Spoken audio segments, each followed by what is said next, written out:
আমাদের আজকের আলোচনা দ্বাদশ শ্রেণীর পাঠ্য মহাশ্বেতা দেবীর লেখা গল্প ভাত। মহাশ্বেতা দেবী স্বাধীনতা পরবর্তী বাংলা সাহিত্যের একজন খ্যাতনামা লেখিকা। 1926 সালে ঢাকা শহরে জন্মগ্রহণ করেন। ভারত বিভাজনের পর পশ্চিমবঙ্গে চলে আসা এবং রবীন্দ্রনাথ ঠাকুর প্রতিষ্ঠিত বিশ্বভারতীতে পাঠ গ্রহণ, পরে কলকাতা বিশ্ববিদ্যালয়ে ইংরেজি সাহিত্যে স্নাতকোত্তর উত্তীর্ণ হওয়া মহাশ্বেতা দেবী তার সাহিত্যে ক্ষমতাশালী জমিদার, মহাজন ও দুর্নীতিগ্রস্ত সরকারি আধিকারিকদের হাতে উপজাতি ও অস্পৃশ্য সমাজের অকথ্য নির্যাতনের চিত্র অঙ্কন করেছেন। আমি সর্বদাই বিশ্বাস করি যে সত্যকারের ইতিহাস সাধারণ মানুষের দ্বারাই রচিত হয়। আমার লেখার কারণ ও অনুপ্রেরণা হলো সেই মানুষগুলি যাদের পদদলিত করা হয় ও ব্যবহার করা হয়, অথচ তারা হার মানে না। মাঝে মাঝে মনে হয় আমার লেখাগুলি আসলে তাদেরই হাতে লেখা। লেখিকা সারা জীবন সাধারণ মানুষের জন্য লড়াই করেছেন, তাদের দুঃখ যন্ত্রণার কথা বিবেকবান সমাজের কাছে তুলে ধরেছেন। ভাত গল্পটি গ্রামের এক অতি সাধারণ সর্বহারা নিরন্ন মানুষের আখ্যান। গল্পের কেন্দ্রীয় চরিত্র উৎসব নাইয়া, লোকমুখে উৎসব নাইয়া। সমগ্র কাহিনীটি এই উৎসব নাইয়াকে কেন্দ্র করেই আবর্তিত। তার কথা বলতে গিয়েই গল্পে উঠে এসেছে বড় বাড়ির কথা, গ্রাম সম্পর্কিত বোন বাসিনীর কথা এবং অন্যান্য অপ্রধান চরিত্রের কথা। এক মুঠো ভাতের জন্য তার লড়াই হলো এই গল্পের বিষয়বস্তু। গল্পের শুরুতেই পাই উৎসব নাইয়াকে, যার চোখের চাহনি বড় বাড়ির বড় বউয়ের একদমই ভালো লাগেনি। তার চাহনিতে যেন একটা উগ্রতা লুকিয়ে আছে, সাথে কোমর পর্যন্ত ময়লা লুঙ্গিটা অত্যন্ত ছোট এবং চেহারাটা বুনো বুনো। লেখিকার এই বর্ণনা থেকে আমরা সহজেই অনুমান করে নিতে পারি গল্পের প্রধান চরিত্র উৎসব নাইয়া আসলে অতি সাধারণ শ্রেণীর মানুষ। এও বুঝতে পারি তার দৈনন্দিন জীবনযাপন, বুঝতে পারি তার অভাব অনটনের কথা। বামুন ঠাকুরের কথা থেকে জানা যায় সে নাকি ভাত খাবে, বিনিময়ে বড় বাড়িতে কাজ করবে। আসলে এক মুঠো ভাতের আশাতেই উৎসব সুন্দরবনের বাদা অঞ্চল থেকে গ্রাম সম্পর্কিত বোন বাসিনীর সাথে কলকাতার এই বড় বাড়িতে এসে হাজির হয়েছিল। বড় বাড়িতে বড় বউয়ের উৎসবের প্রতি বিরূপ মানসিকতা ও তুচ্ছতাচ্ছিল্যের ভাব আছে ঠিকই, কিন্তু বড় বাড়িতে বড় বউয়ের প্রাধান্যই বা কতটুকু। এখানে সব কিছুই চলে বড় পিসিমার নিয়মে। বড় পিসিমা হলো বড় বউয়ের পিসি শাশুড়ি। বড় পিসিমার বিয়ে হয়নি। শোনা যায় বড় বউ মারা যাওয়ার পর বুড়ো কর্তা সংসার সামলাতে নাজেহাল হচ্ছিলেন, তাই আর মেয়ের বিয়ে দেওয়া হয়নি। বড় পিসিমা দেবতার সেবিকা, পূজা অর্চনা করেই তার দিন কাটে।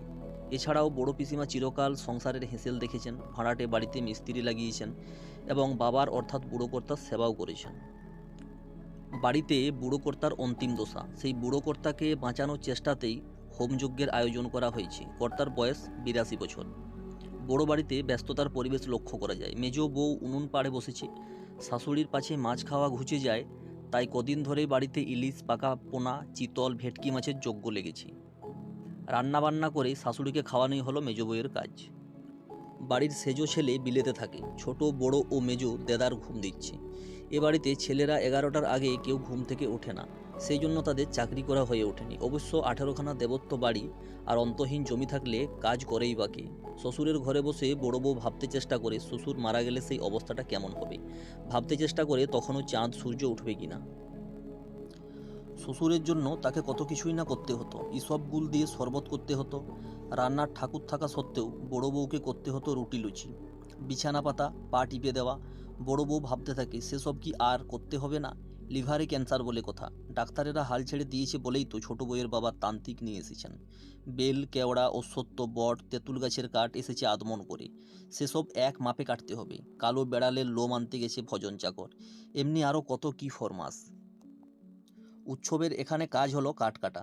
সে নাকি আজ কদিন খায়নি, আজ খাওয়া দাওয়া চট করে সারতে হবে। সবাই সেই চেষ্টাই করে, কারণ তান্ত্রিক মহাশয় হোম করে শ্বশুরের প্রাণটা ধরে রাখবেন, তার মধ্যে খাওয়া দাওয়া না সারতে পারলেই সর্বনাশ। ঝিঙেশাল চালের ভাত হবে ডাল তরকারি দিয়ে, রামশাল চালের ভাত মাছের সঙ্গে। বড়বাবুর জন্য কনক পানি চাল, মেজো আর ছোটোর জন্য পদ্মজালি চালের রান্না হয়। বামুন চাকর ঝিদের জন্য মোটা সাপটা চালের রান্না হবে। উৎসব এসব দেখে অবাক হয়ে যায়। বাসিনীর কাছে সে জানতে পারে বাবুদের জন্য এত সবই রান্না হয়, আর হবেই না বা কেন? বাদায় এদের যে অনেক জমি, ঘরে চালের পাহাড় করা আছে। খিদের জ্বালায় এরপরই উৎসব বাসিনীর কাছে এক মুঠো চাল চেয়ে বসে। বাসিনী উৎসবের জন্য অনুতাপ করে ঠিকই, কিন্তু উৎসবকে সে এক মুঠো চাল দিতে পারেনি, কারণ বাসিনী জানে পিসিমা দেখতে পেলে সর্বনাশ হতে সময় লাগবে না। বাসিনী চালগুলো নিয়ে মাথা নাড়তে নাড়তে চলে যায়, কিন্তু উৎসব সে যে সত্যিই আজ কয়েকদিন খায়নি। যখন লঙ্গরখানায় খিচুড়ি দেওয়া হচ্ছিল তখন উৎসব স্ত্রী সন্তানদের পাগলের মতো খুঁজছিল, তাই তার খিচুড়ি খাওয়া হয়নি। স্ত্রী সন্তানদের হারিয়ে সে একেবারেই পাগলের মতো হয়ে গিয়েছিল। মাতলার বিধ্বংসী মাতনে তার সব হারিয়ে গিয়েছিল। অনেক চেষ্টা করেও সে কোনো কিছু বাঁচাতে পারেনি।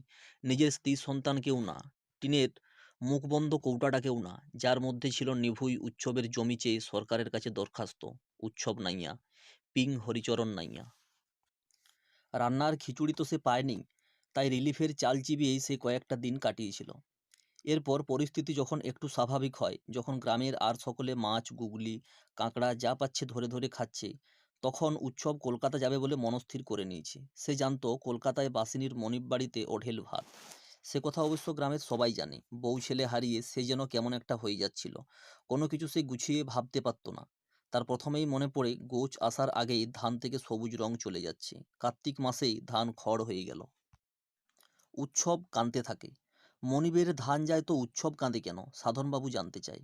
কিন্তু উৎসব জানে মনিবের ধান যাওয়া মানে সে নিজেও খেতে পাবে না। উৎসব তো সতীশের কাজ করেই কয়েকটা মাস খেতে পায়।